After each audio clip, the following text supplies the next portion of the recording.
First off, after slamming Germany for its trade and defense policies, US President Donald Trump says that he shares a very good relationship, quote unquote, with German Chancellor Angela Merkel. Trump had begun the day by attacking Merkel's government, accusing Germany of becoming captive to Russian interests through over-reliance on its gas exports. In fact, the president's comments hit a softer note after his meeting with the German Chancellor. Take a listen.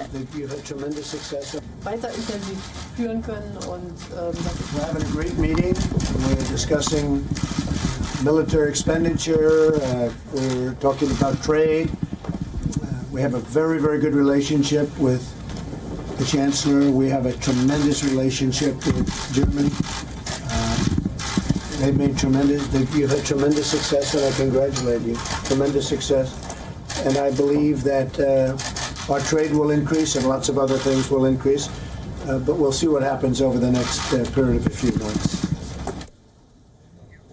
Trump has suggested that NATO allies should commit to spending 4% of their respective gross domestic products or GDP on defense. The current goal is 2%. Meanwhile, Merkel also insisted that Washington and Berlin remain allies. And just before this meeting, both the leaders were involved in a war of words. With the German Chancellor hitting back at Donald Trump, Merkel said that Germany makes independent decisions. Merkel also hit back against Trump's repeated criticism that other NATO members do not spend enough on defense.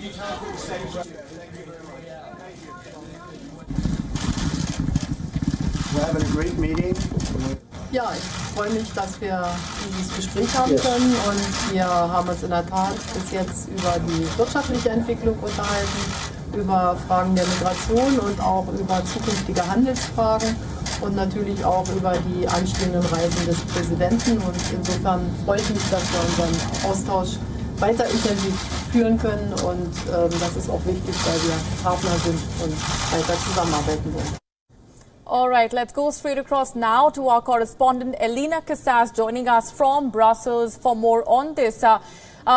Trademark U-turn coming in from Donald Trump, Elena, but many are calling it a tactical U-turn. Hours after accusing the German Chancellor of relying on Russia, or being a captive of Russian interests, now saying that Germany and the US have a good relationship. Recap for our viewers what the last few hours have looked like at the NATO summit.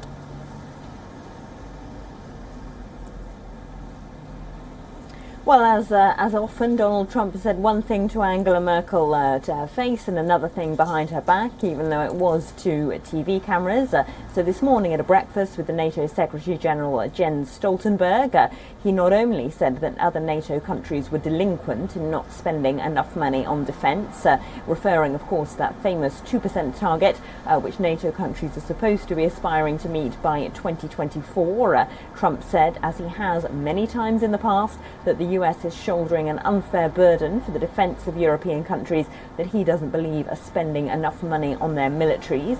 He also said that Germany was captive to Russia, which Angela Merkel pushed back against before their meeting this afternoon. She told journalists as she arrived at the summit that she remembered what that was like when Germany was really subject to Russia. Of course, Merkel grew up in the former East Germany, in the GDR, so she does indeed remember what that was like, and she may have found those remarks by Trump particularly insulting as a result. After their brief one-to-one meeting, they did seem to have patched over some of those differences. Merkel was noticeably less enthusiastic, though, than the US president.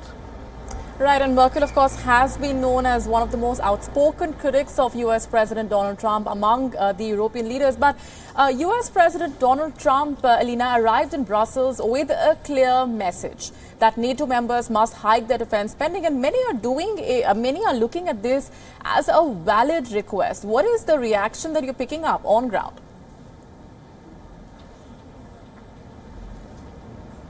It's certainly true that NATO has been trying to push all of its member countries to increase their spending to meet that 2% target by 2024, which was agreed at the summit in Wales in 2014. So at least in that sense, Trump's interests and NATO's do align. And the Secretary General, Jens Stoltenberg, has said as much today. He said when Trump was with him at a press conference, sort of in an attempt to butter the US president up, really, that it was thanks to him that other countries are now starting to meet that spending target. But apparently now, for Donald Trump, that doesn't go far enough. As you were saying, he asked allies in that meeting to double their spending target to 4%.